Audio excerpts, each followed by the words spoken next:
ঢাকা থেকে খুলনা আসতেছিলাম বাসে। আমার ঠিক সামনের সিট থেকে কান্নার আওয়াজ শুনতে পাচ্ছি। কান্নার আওয়াজ শুনে মনে হলো একটা মেয়ে কান্না করতেছে। পাশের সিটে একজন মধ্যবয়স্ক লোক বসা। আমার মনে একটু সন্দেহ হলো, কেননা টিভি নিউজে মাঝে মাঝে দেখি মেয়ে মানুষকে পাচার করে, রেপ করে, বিক্রি করে ইত্যাদি। আমি একটু ভালো করে কান পেতে শুনতেছিলাম। লোকটি মেয়েটাকে বলতেছে, চুপ কর সেমরি, চুপচাপ বইসা থাক। তোরে আমার আনাই ভুল হয়েছে। হালারে কত কইরা কইলাম এই সেমরি আমার লাগবো না, তাও তোরে আমারে দিয়া দিল।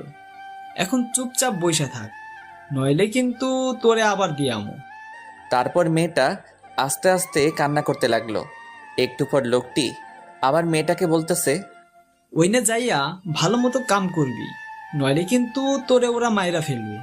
আর এই বালের কান্নাকাটি বন্ধ কর, নইলে কিন্তু। এইবার আমি কনফার্ম হলাম এই মেয়েটা কোনো খারাপ লোকের পাল্লায় পড়ছে। বাস চলেছে আর আমি সময়ের অপেক্ষায় আছি, কখন মেয়েটার সাথে কথা বলা যাবে। বাস যখন মাওয়াঘাটে পৌঁছালো তখন মাওয়াঘাটে প্রচুর জ্যাম। কমপক্ষে 4 থেকে 5 ঘন্টা সময় লাগবে। আর ঘাটে যে ফেরি আছে ওইটা 1 ঘন্টা পর ছাড়বে। তার মানে আমরা পরে যে ফেরি আসবে সেই ফেরিতে যাওয়া লাগবে জ্যামের কারণে। বাসের ভিতর গরমের কারণে অনেক যাত্রী বাইরে বের হচ্ছে। কিছুক্ষণ পর ওই লোকটা বাইরে বের হলো। আমি এই রকমই একটা সময়ের অপেক্ষা করতেছিলাম। আমি মেয়েটার পাশের সিটে বসলাম, মেয়েটার দিকে তাকালাম। মেয়েটা বোরকা পরা, শুধু তার চোখটা দেখা যাচ্ছে। চোখটা রক্তের মতো লাল। অনেক কেঁদেছে মেয়েটা। আমি মেয়েটাকে বললাম, কোনো সমস্যা? মেয়েটা মাথা নাড়িয়ে না বলল। আমি বললাম, যদি কোনো সমস্যা থাকে বলতে পারেন। মেয়েটা কিছুক্ষণ চুপ থেকে বলল, সমস্যা বলে কি হবে, যে সমস্যার কোনো সমাধান নাই? আগে বলবেন তো, দেখি সমাধান করা যায় কি না। আমাকে বিক্রি করে দিছে খারাপ জায়গায়, সেখানে আমাকে নিয়ে যাওয়া হচ্ছে। আপনাকে কে বিক্রি করে দিয়েছে? আর আপনার পরিবার কোথায় থাকে? মেয়েটা বলল, আমার পরিবার বলতে কেউই নেই, আমি একটা এতিম মেয়ে। আর যারা আমাকে বিক্রি করছে তাদের আমি কাউকে চিনি না, কিন্তু তাদের মধ্যে একজন পুলিশ ছিল। এর মধ্যে ওই মধ্যবয়স্ক লোক চলে আসলো। আমি আস্তে করে আমার সিটে বসে পড়লাম। আমি ভাবতে লাগলাম, আমি কি মেয়েটাকে বাঁচাতে পারবো নাকি পারবো না। আমি যদি আবার কোনো সমস্যার ভিতর পড়ি।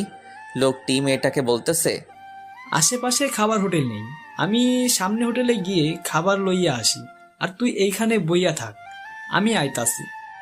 এই কথা বলে লোকটি চলে গেল। আমি আবার মেয়েটার পাশে গিয়ে বসলাম আর বললাম, এখন কি করবেন? মেয়েটা বলল, জানি না। আমি বললাম, বাঁচতে হলে একটা উপায় আছে। মেয়েটা বলল, কি উপায়? এখান থেকে পালাতে হবে। কিন্তু আমি পালিয়ে কোথায় যাব? আমার তো আপন বলতে কেউ নেই এই দুনিয়াতে। সেটা এখন ভাবার বিষয় না। কিন্তু আপনি আমাকে নিয়ে কোথায় যাবেন? সেটা পরে ভাবা যাবে। কিন্তু কিন্তু কি? এই লোকটা চলে আসবে। যদি বাঁচতে চান তাহলে এখান থেকে এখনই পালাতে হবে। মেয়েটাকে দেখে মনে হচ্ছে ভয় পাচ্ছে। দেখেন, আপনি আমাকে বিশ্বাস করতে পারেন, আমি আপনার কোনো ক্ষতি করব না। মেয়েটা আমার চোখের দিকে কিছুক্ষণ তাকিয়ে থেকে বলল, চলুন। আমি মেয়েটাকে নিয়ে সোজা বাস থেকে নেমে ফেরিঘাটের দিকে হাঁটা শুরু করলাম। ফেরিঘাটে যেয়ে দেখি ফেরি চলে গেছে। এখন কি করব কিছু বুঝতেছি না। এখন স্টিমার বোটে যাওয়া ছাড়া কোনো উপায় নাই। মেয়েটা বলল, কোথায় যাব আমরা? ভয়ে ভয়ে বলল কথাটা। আমি বললাম, আমার দাদা বাড়ি। তারপর স্টিমার বোটে উঠলাম। অনেক গতিতে চলছে। কিছুক্ষণ পর মেয়েটা অন্যদিকে ফিরে মুখের উপর থাকা মুখোশটা মাথার উপরে উঠিয়ে হাতটা মেলে আকাশের দিকে তাকিয়ে রইল। তারপর মেয়েটা মুখোশটা ঠিক করে আমার পাশে এসে বলে, জানেন, আমি এই প্রথম নদী দেখলাম। মানে আপনি আগে পরে কখনো নদী দেখেন নাই? না, আমি সব সময় এতিমখানার ভেতরেই থাকতাম। আপনার আপন বলতে কেউ কি নেই? জানি না আছে কিনা। বলেই মেয়েটা কান্না করতে লাগলো। কান্না বন্ধ করুন, মানুষজন খারাপ ভাববে। বোট থেকে নামার পর আমার চাচাতো ভাইকে ফোন দিলাম। হ্যালো শাকিল।